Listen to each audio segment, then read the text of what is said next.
As we roll in 2024, it is an election season, and we need to make sure that the oil and gas continues to be one of the primary driving forces of this great economy.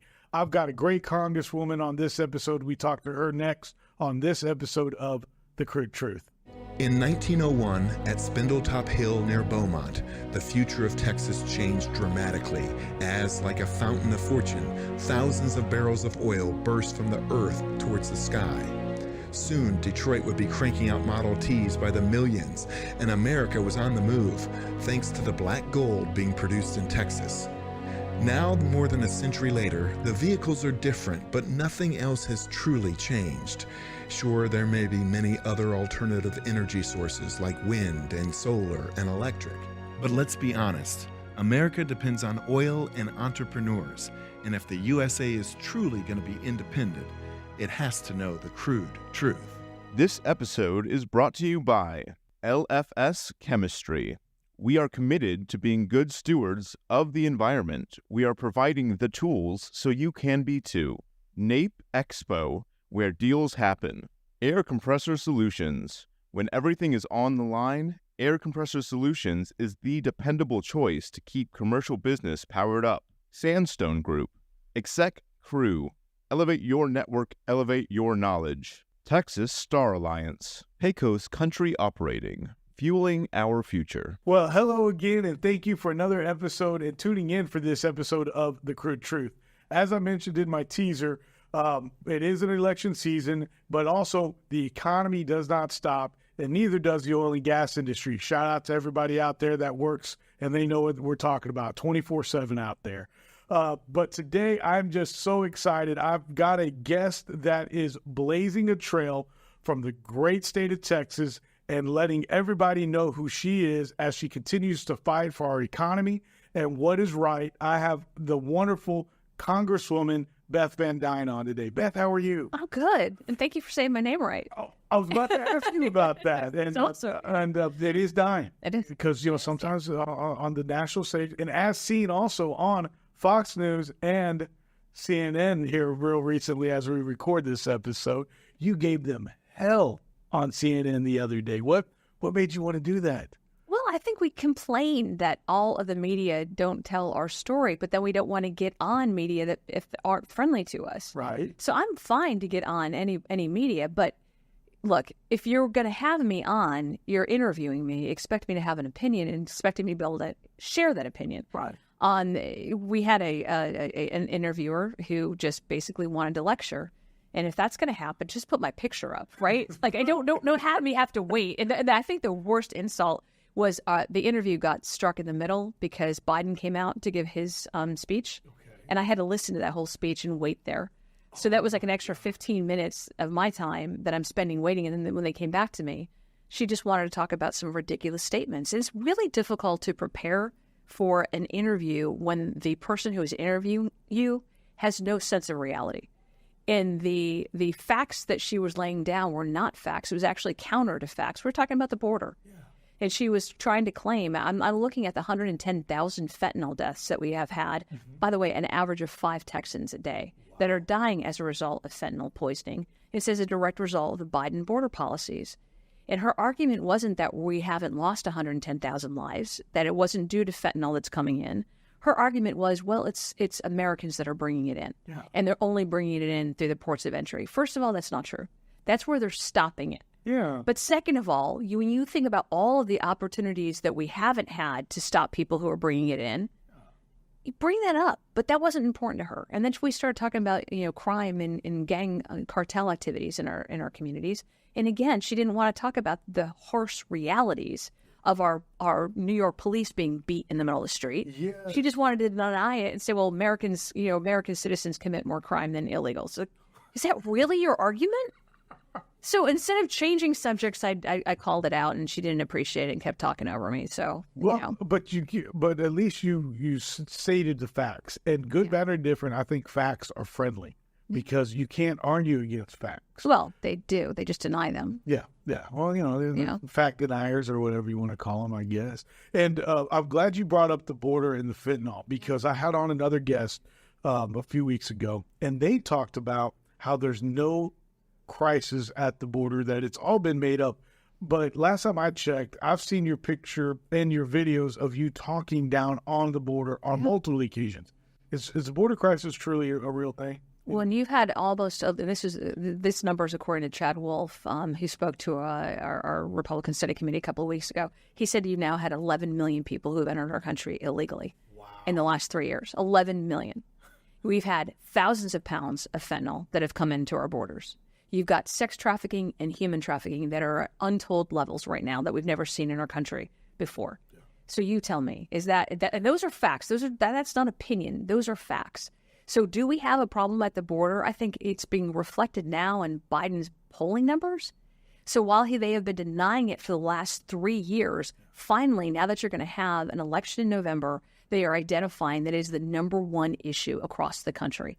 The number one issue because it's affecting every single community, regardless of whether or not you're on the border. So is it happening? Absolutely. The Democrats are finally catching on that it's happening. And now, instead of blaming their policies that have led to it, they're trying to blame Republicans, this is just their old handbook. Well, let's talk about that, and then I want to get into actually a little bit more on the border and tied into LNG. But they're blaming Republicans, and in our little pre-production meeting, we were talking about all the great things that this Republican state of Texas has done in just the last 45 days. Yeah. Can we kind of talk about that, and that you've been a part of that charge as well?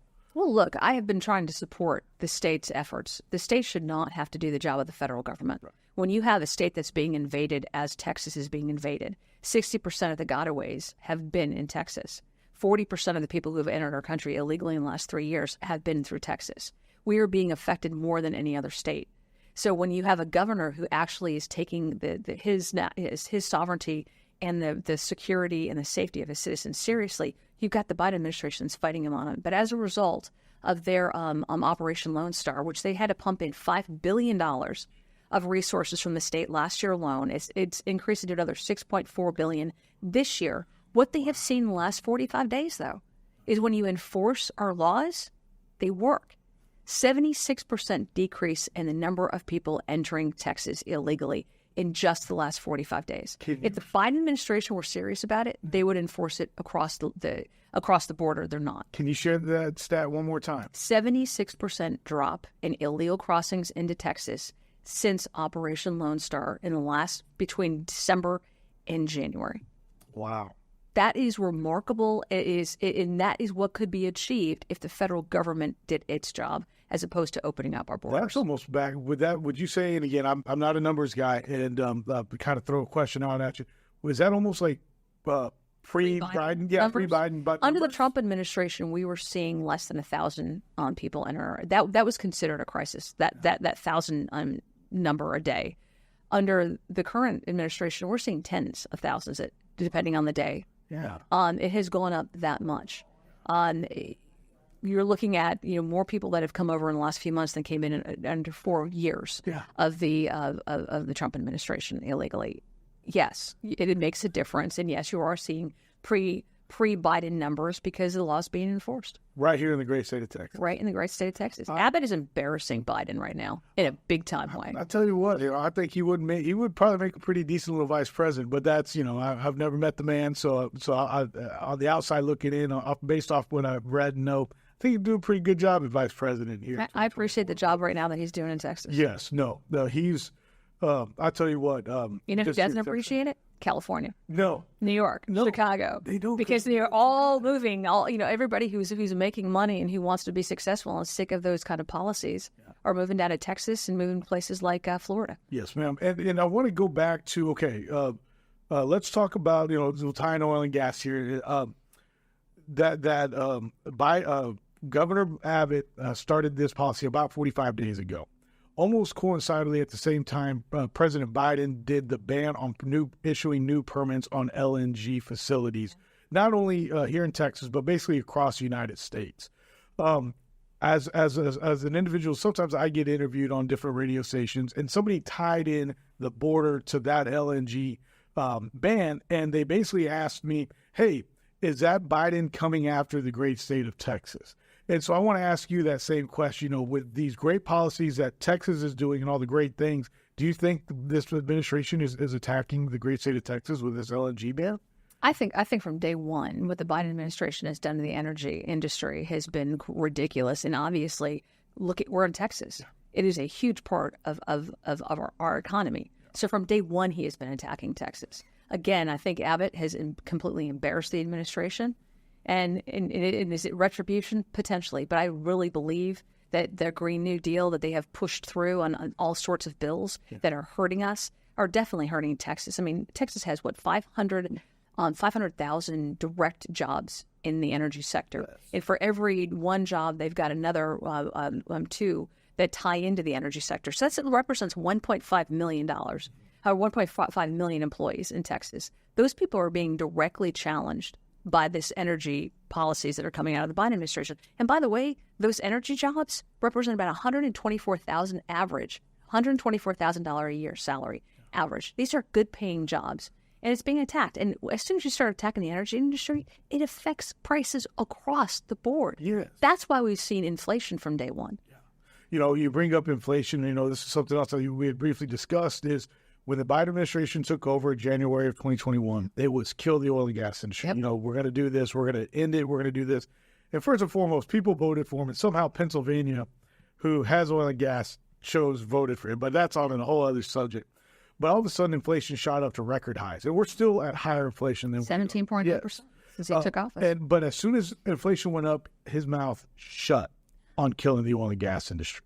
Why? Because, but his policies didn't. No, his policies did not. And they've only continued to hurt during this time. And we look at prices, and even during this time, in 2022, he drained the Strategic Petroleum Reserves. We now have nothing almost left in there to where that is supposed to be for the energy emergency. Yeah. And last time I checked, not to get conspiracy theorists on anybody, especially with you, Beth, on the show, but we got a lot of international people coming in illegal at the border right now that seem to be military age from other countries. But so that Strategic Petroleum Natural Reserve is designed for us if we're at war, and yet he's not even making an attempt right now to fill it back up. No. I mean, he was draining it. I was proud to be able to co-sponsor Kathy McMorris's act that would prevent us from selling our reserves to places like China. Yes. Of course, that should be assumed. But it's not. We're actually having to pass bills to prevent this administration from further destroying our national security. But, you brought up the fact that he's not talking about it anymore. Yeah. But his regulations are killing us, whether or not that's direct assaults on the energy industry, including, their tax assaults, their lack of permitting, their lack of or their massive war on additional regulations. Yes. That's killing us. But then we look at the Green New Deal programs that they pushed through on their Inflation Reduction Act, which are making us more reliant on China. Now, if the Biden administration saw for firsthand, like the rest of us are seeing, the increase by 17.9% in our inflation, they would have adopted our H.R. 1 bill, which is our Lower Energy Act that was passed last year, that had plans put into place that would have actually helped the American people, that would have lowered inflation, that would have looked at our energy costs and recognized that they're a problem, but also on a national, for a national security benefit of being able to make us whole, but also helping other nations across the country not be as reliable on our foreign adversaries. And when you think about how much money Russia and Iran are making as a result of increased energy costs and how they're able to spend that money to commit war atrocities, why are we helping them? Why is the Biden administration not recognizing that and pushing acts forward and signing, the House H.R. 1 Act into law? We have no idea why. Well, and I'm glad you brought up the bill that you helped co-sponsor, because just the other day I was at a luncheon, and, here we have that new ban on liquid natural gas, or the permits. And that was almost by the power of the pen that was done. That's scary. I'm sure you remember when you were, I think you were mayor at the time here in North Texas, when Denton did the ban on fracking. I do.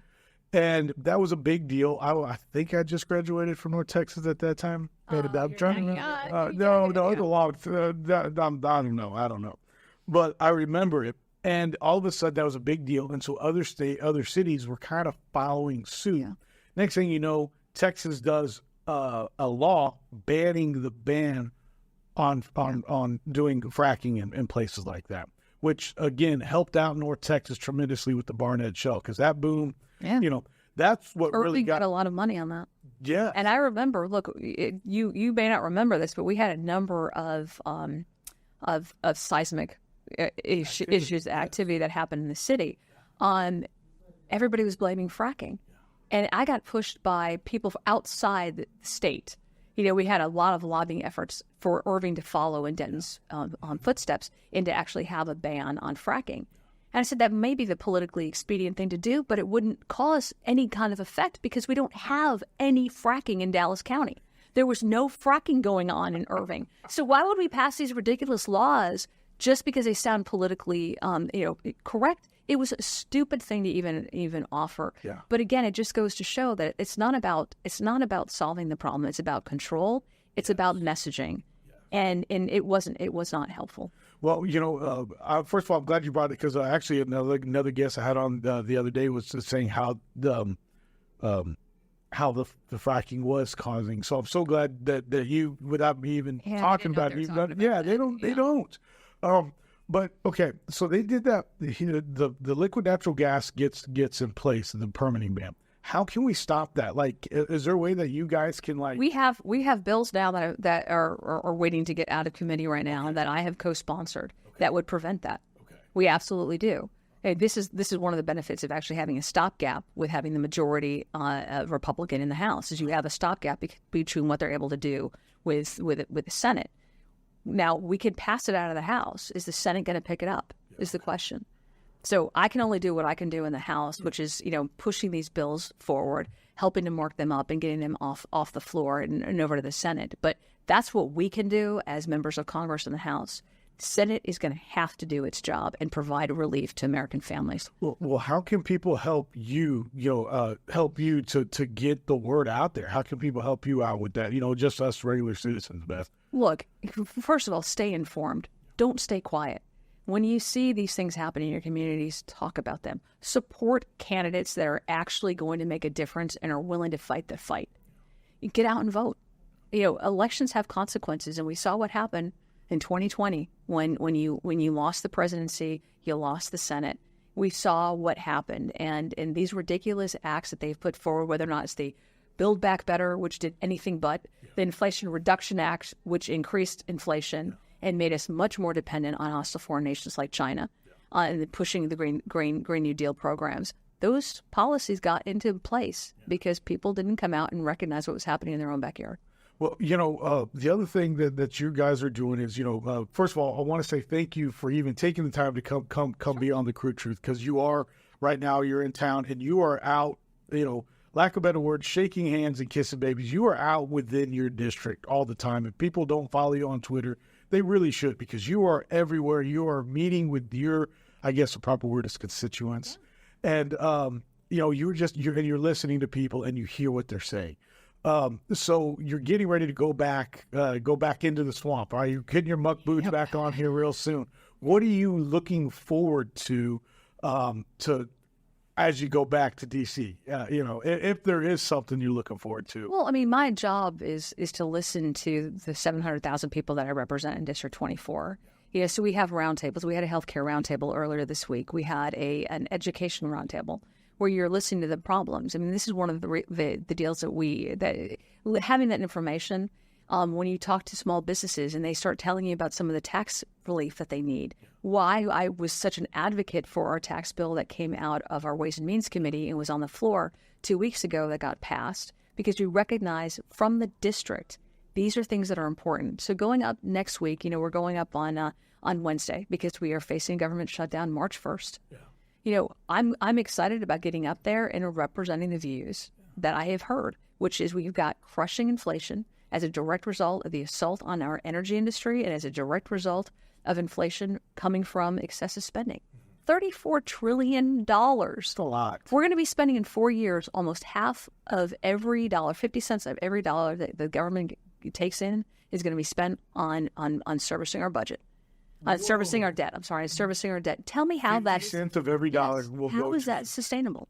We have got to take that seriously. So I'm looking forward to getting back with my colleagues and figuring out, what do we need to cut? What do we need to support? And, looking at our military right now and what's happening around the world, absolutely we need to support them. But can we do it in a way that's also focused on our border and what's happening in Texas? I think that's important. Would you shut down the government?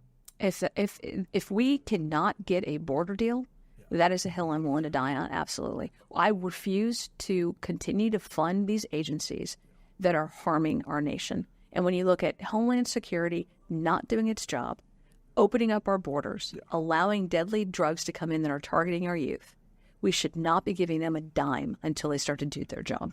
Beth, I cannot agree with you more about that. I mean, we need the border. It's so important. I mean, it's our own border. And yet we still continue. I mean, I think President Zelensky, and I'll go there for just a brief sec if you would like to, he was, when he last week came out on Twitter and said, hey, thank you to the Senate for passing that bill. Again, I'm not I don't do too much, but when he did that, it's like, why? Why did this guy from another country need to thank us for even more money that we've sent him?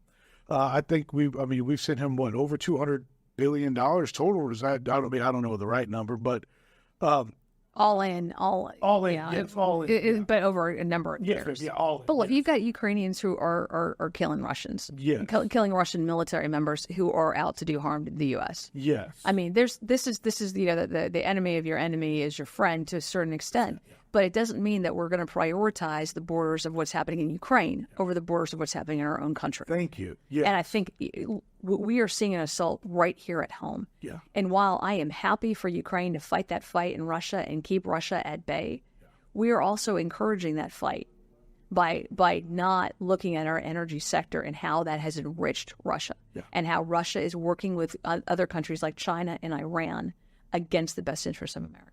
Well, Beth, I cannot thank you enough for coming on. And, to everybody out there, Beth is a strong fighter and supporter of not only Texas, but the oil and gas industry as a whole. Please continue to fight for us and our jobs. More importantly, and our jobs, again, benefit the economy of not only Texas, but the United States. And I've said it once and I'll say it again. When you look at the geographical map of Texas, we literally keep the United States on our shoulders. Yeah. And, as Texas goes, America goes. And as America goes, the world goes, I like to say. So, Beth, I cannot thank you enough. But before we go, can you tell people, because you are in an election year, and we didn't even talk about that.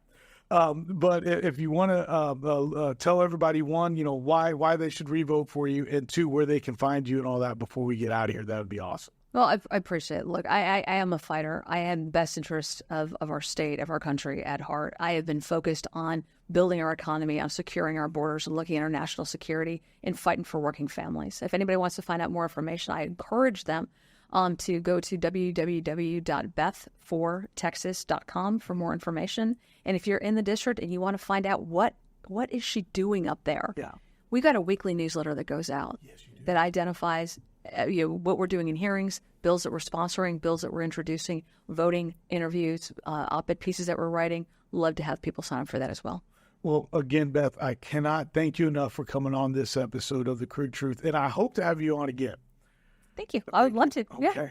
Well, thank you as always for tuning in, and we'll see you again on another episode of The Crude Truth. Again, The Crude Truth would like to thank today's sponsors: LFS Chemistry, NAPE Expo, Air Compressor Solutions, Sandstone Group, Exec Crew, Texas Star Alliance, Pecos Country Operating, and Real News Communication Network. The easiest way to start your own podcast and TV show? Real News Communications Network. Stand out from your competition. Produce streams of high-quality social media content. Become a thought leader in your industry. With RNCN, you get to be the host. We handle everything else. Tour one of our 3 locations in Dallas, Fort Worth, and the Colony.